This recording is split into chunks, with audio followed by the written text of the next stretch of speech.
Greetings to you, my fellow great Nigerian on the path of growth. I want to bring to our attention something, and that is the fact that the greatest point of our impact, or the greatest way in which we can affect society positively, is through living an exemplary lifestyle. Now, yes, we all know the importance of attending religious homes, worship centers, reading books, and listening to teachings, motivational, religious, and otherwise. But the greatest point, the greatest and most effective way that we can impact positively on our society is through living an exemplary life. Now, when you live an exemplary life, you begin to transform your ideals, your cherished ideals, your noble ideals, your moral values. You begin to transform them into actual existence, into actual living, into actual and practical steps meant for people. Because the greatest way for us to learn lessons in life is not via teachings that we hear. Rather, it is the things that we are exposed to. So when people are exposed to your exemplary lifestyle, it goes a long way to building them into who they will become. And society is structured in a form that we're a social animal. We interact with people on a daily basis. In your office, in your place of work, in your endeavor, even while going to work, you interact with people because you enter a car and you drive on the street with other cars. So you are interacting with people. Now, one benefit of this is that when you interact positively with people from your noble moral values, from those ideals you cherish, when you interact with people from this perspective, you create a long-lasting effect on them, because that is how a system is created. Because some of us will say, when you go abroad, the system is nice, the system is organized, the system is okay. But when you come here, the system is not organized. So it is now an opportunity for us to misbehave because we feel the system is not organized. But the truth is, the system can only be organized when there are organized people in that system. Now, I do not want to believe that there are not organized people in Nigeria. We have a lot of organized people. We have a lot of decent people. We have a lot of people with noble moral values. But the sheer weight of seeing a high level of indiscipline in the society is actually discouraging a lot of people from living their life the way they want to. Some people automatically develop this tough skin to be able to survive in a dangerous world like ours. So the point I want us to grab here is that we can still live by our moral principles. For those moral values we cherish is what makes society what it should be. Now you have to stand your grounds, irrespective of how many people that say the otherwise. Stand your grounds. Once you're on the moral side, once you are convinced that what you're doing is right, by every noble value, by every moral standard, stand your right, stand your ground. And don't allow anybody to push you into doing anything you're not supposed to do. Don't try to dance according to the bandwagon.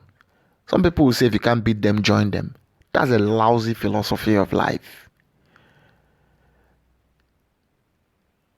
Live by your exemplary life. Live by those moral values, those noble, those religious ideals that you have been taught in your religious home. Live by them. And our society will become a better place, because it is our responsibility and it is our effort that will build our society. God has never come down from heaven to build any society, and God will not work for you. God works with you. So, yes, we all desire a better society, and we're all not satisfied with what we're seeing in the present day Nigeria. So, but some of us are very comfortable with what is going on. Some of us are very comfortable. That is because those people are still living below the belt line. They are still living in a chaotic life. They are still living in the darkness. Because when you have some level of enlightenment in you, when you have light within you, you begin to realize that our society is actually in a very uncomfortable state. Now, that realization equips you with a responsibility, because knowledge is responsibility. When you have knowledge, then you are empowered to move in the right direction. You're empowered to make the right decision. So, the realization that our society is not the way we want it to be is enough motivation or inspiration to strengthen us to live by our moral standard, because it lets us understand that we have a responsibility to society, and it is by our exemplary life that people will see a better way of doing things and emulate it. Now, this is a tall order. It's going to take years, it's going to take generations. But the point is that when one starts it in his life,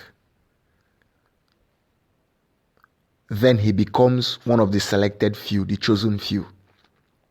There's a saying from ancient time that the harvest is ripe, but the laborers are few. Yes. In every sector, in every field of life, in every endeavor, the laborers are always very few.